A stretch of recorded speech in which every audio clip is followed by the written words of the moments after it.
Jeg skal bare kort fortælle den historie, eller den rejse, vi i virkeligheden er ude på lige i øjeblikket. Den kunne blive rigtig lang, og jeg lover jer, at jeg kan tale rigtig meget, men jeg har fået at vide, at jeg har 7 minutter. 5-7 minutter. Så fordi musikken skal i gang. Tak fordi I kom med så kort varsel. Og så skal vi videre. Fordi det her det går jo også ud på at samle nogle penge. Vi har skubbet en crowdfunding-kampagne i gang, og den har vi gået og arbejdet på i næsten 4-5 måneder har vi i hvert fald arbejdet på, at den skulle blive top-tunet. Og vi har haft nogle gode mennesker omkring os til at hjælpe med den. Nu håber vi på, at den bærer frugt. Nu får vi se. Den er i hvert fald delt meget ude i verden. Der er allerede 11 lande, der har doneret. Det er ikke mange fra hvert land, men den er ude rundt omkring i verden. Så der er folk, der lægger mærke til os, og det er vi rigtig glade for. Og hvorfor er der så rigtig mange ude i verden, der lægger mærke til os? Der bliver jeg nødt til lige at gå lidt tilbage. Fordi i tidernes morgen, nu skal jeg gøre det meget, meget kort, der mødte jeg og Hanne, som I har mødt, der mødte vi Gitte.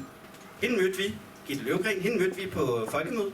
Vi snakkede lidt sammen om, at det kunne være spændende at lave et eller andet oppe i Odsherred. På et tidspunkt skulle vi op og researche. Meget kort, så mødte vi Inga. Inga, hun synes, der manglede øl heroppe i lokalområdet. Vi synes, at vi var gode til at arbejde med autister. Og ved et tilfælde, så mødte vi Mikkel, som synes det var en brandgod idé, at vi skulle lave nogle øl sammen med autister. Så på meget kort tid, så fik vi faktisk sat den her idé i gang, som vi er i gang med nu. Man kan sige, at det er en rigtig lang rejse, og hvor at, den har taget en masse krumspring og en masse zigzag. Og det er der rigtig mange gode grunde til, og det er fordi vi møder flere og flere spændende mennesker på vores rejse, som gør, at det her bare udvikler sig. Fra starten af, der havde vi ikke regnet med, at det skulle være, at vi skulle ud på den her måde. Der stod vi med vores unge og tænkte, at vi skulle lave et godt produkt, som vi kunne være stolte af. Så fik vi en masse mennesker til at hjælpe os til det. Blandt andet så fik vi lavet vores navn, som hed Skippinge Brewing Company. Det var vi rigtig glade for. Vi var rigtig stolte af det. Det ved jeg, at folk heroppe også var. Det var du også, Helge. Det var et rigtig dejligt navn. Og vi fik endda nogle lokale til at lave vores logo. Hanne og Stig, de gav os lov til at bruge noget af deres kunst, for at vi kunne komme i gang med det. Alt var godt. Vi fik lavet t-shirts osv. osv. Indtil vi kom tilbage til Mikkel, som sagde, vi skal videre ud af det her, så hvis vi skal brede det ud, så skal det være noget andet. Og så begyndte rejsen ellers derfra. Vi mødte nogle mennesker, vi fik lavet nye logos osv. osv. Og nu er vi her et eller andet sted, og det er jo rigtig fint. Vi har startet et lille prøvebryg ude bagved. Det kommer I til at få lov til at se lidt senere. Men målet er jo, at vi skal over i den der lade og give den maks gas. Men der er vi ikke nu, fordi der mangler, altså sådan noget, det er dyrt. Det er rigtig dyrt. Så det kræver nogle penge. Og det er blandt andet derfor, vi har sat den her crowdfunding-kampagne i gang. Så håber vi på, at den giver lidt af det. Vi ved, at den giver ikke det hele, det er ikke målet. Men den giver i hvert fald et boost til, at vi kan komme videre i processen. Endvidere så er vi i gang med at snakke med forskellige investorer. Der er nogle spændende ting under opsejling. Og vi har også så småt sat gang i, vi har lavet en forretningsplan, og hvis man har lyst til at kigge på den, så kan man gå ned og kigge, og så kan man se, om man synes, der er noget, der er spændende ved det. Ja, så vil jeg sige, at målet er, at i november, tror jeg, hvis jeg husker forretningsplanen rigtigt, så skulle vi gerne have samlet så mange penge ind, at der står et bryg til at starte med derude. Så fra november af, så skulle vi gerne stå og lave vores første øl derude på en 1000 liters tank. Det kræver lidt endnu, men vi tror på det. Vi tror så meget på det. Lige nu, der bliver vi bakket op fra både nær og fjern, og det er rørende, det er vildt. Efter at crowdfunding-kampagnen er kommet i gang, er der kommet flere mennesker til, som tilbyder deres gratis hjælp.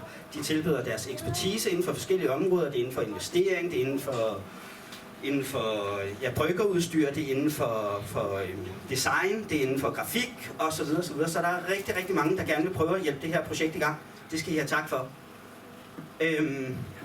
Specielt her i det her område, i Odsherredsområdet, der er vi blevet blæst væk af den hjertelighed, af den velkommenhed, vi har mødt. Og det har sgu været, den havde vi ikke lige set komme. Og vi er af hjertet stolte og glade af alle jer, som har bakket op om det, og som tror på det. Det her, det bliver verdens bedste projekt. Og der vil jeg da gerne lige nævne Dragsholm Slot, som har hjulpet os godt i gang med at finde kontakter rundt omkring. Dansk Tang er vi i gang med at lave en masse dejlige ting til, og sammen med. Det bliver spændende. Har jeg glemt nogen der? Det ved jeg faktisk ikke, om jeg har. Det har jeg nok. Jeg har jo glemt dig, Helge, ikke? Ja, lidt dig. Også tak til dig, Helge, ikke?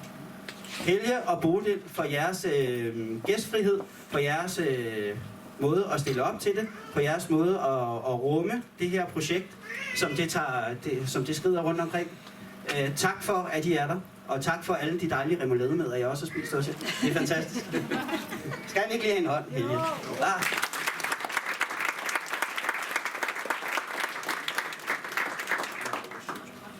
Godt. Vi er i gang med at lave en masse forskellige kollaborationer, hedder det, Collab Bryg. Og der kan vi nævne, at vi er nået til Chicago. Vi kan nævne, at vi er nået til Sverige. Vi kan nævne, at vi er nået til andre stater i USA. Der er Californien blandt andet, og hvor der er nogle samarbejder på vej. Den her crowdfunding-kampagne har gjort, at der allerede er flere, som gerne vil lave noget med os. Så det er meget spændende. Vi er lige røget til Kent, også i England, som gerne vil lave noget. Så det giver genlyd ude omkring, og det, der giver genlyd, det er ikke bare ølene. Det er den måde, som vi gerne vil tænke det her på, og det er, at vi er i gang med at lave en helt ny måde at tænke arbejdspladser på inden for autisme. Og det gør altså, at der er rigtig mange, der bliver inspireret af det, og godt vil være med til at hjælpe.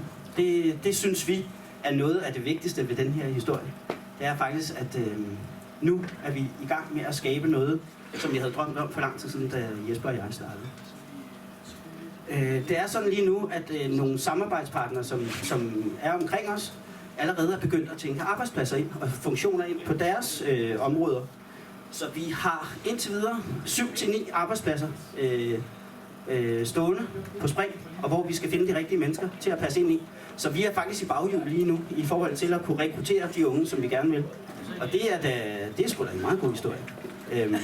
Så det skal vi arbejde på. Vi skal ud og finde nogle unge rundt med kommunerne og have hatten i hånden og finde ud af, om vi kan finde de her unge til at lave de her funktioner. Det er vi meget stolte af, og vi tænker, at vi kun er startet med det her.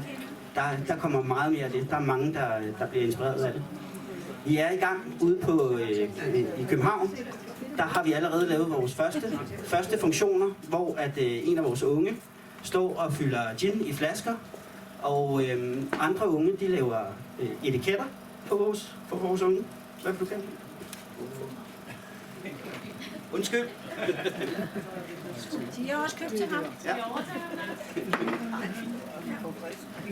Så det er fantastisk, hvordan det går. Til sidst, så skal jeg bare lige sige, at hvis man har taget spenderpunkt med, så har man alle tiders unik chance for at være for evigt heroppe på bryggeriet. For her mellem 2:30 og 3, der bliver der sat en ny perk på crowdfunding-kampagnen. Og det er simpelthen, at man kan navngive vores tank derude. Vi har jo kun én tank til at starte med. Og der kan man simpelthen få sit navn på, hvis man er hurtig og slår til og sætter sig på den perk. Vi ved ikke helt, hvornår den bliver sat på, men det bliver imellem 2:30 og 3. Så der skal man følge lidt med i kampagnen. Og til allersidst, så skal jeg sige, at vi håber, at I vil dele det her ord ud til så mange som muligt i jeres netværk, som har lyst til at gå ind og klikke og give bare en lille erkendelighed til os.